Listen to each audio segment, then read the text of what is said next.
est-ce que vous croyez qu'à un moment donné, les Burkinabés vont demander aux autorités en place, oui, nous donnons notre argent, mais où sont les résultats? Est-ce que cette question va se poser à un moment donné? Donc je pense que cette question se pose chaque jour que Dieu fait. Et c'est d'ailleurs pour cette raison qu'à chaque bilan, on fait le point pour savoir que le territoire a été conquis à telle hauteur et dans telle localité, voilà ce qui a été fait. Et ce point est fait régulièrement. Et ce qui serait intéressant, c'est de continuer à gérer ce fonds avec beaucoup de transparence comme ça se fait et surtout communiquer pour que ceux qui sont à la base, que ce soit au niveau des villages, que ce soit au niveau des communes, que les gens se rendent compte de ce qui a été fait et pour que cette confiance ne se mousse pas. Il a dit quelque chose de très capital. C'est la qualité de la personne qui a demandé à ce qu'on contribue qui fait que les gens sont engagés.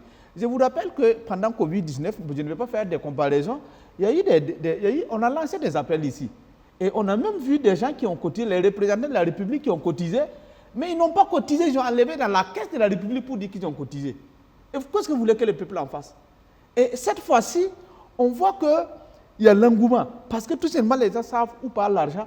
Et l'élément le plus important, ce n'est même pas les montants, c'est ce déclic-là, ce changement de mentalité, qui fait que désormais, nous avons pris conscience qu'on peut se développer sans tendre la main à qui que ce soit. Regardez les 100 et quelques milliards, les aides au développement qui nous infantilisent et qui nous déshumanisent, ça vaut combien?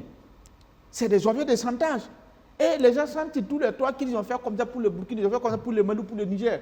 Aujourd'hui, quand les gens partaient, ils n'ont pas pensé qu'ils ne tiendraient même pas une seule journée. Et pire, lorsque nous étions en train, on a eu l'idée lumineuse de créer le poste de VDP. Mais les gens ont créé sur tous les toits que c'est la guerre civile qu'on préparait. Ils n'ont jamais voulu mettre un seul franc. Et d'ailleurs, nous, on n'en veut même pas. Nous avons cette guerre, c'est une guerre pour sauver notre mère patrie.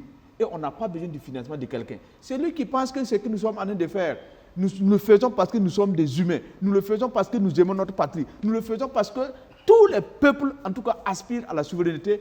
Ils sont les bienvenus. Mais ceux-là qui pensent que non, il faut nous donner par cette main et récupérer par l'autre, ceux-là qui pensent qu'ils doivent nous donner et puis nous inciter, nous sommes des hommes fiers.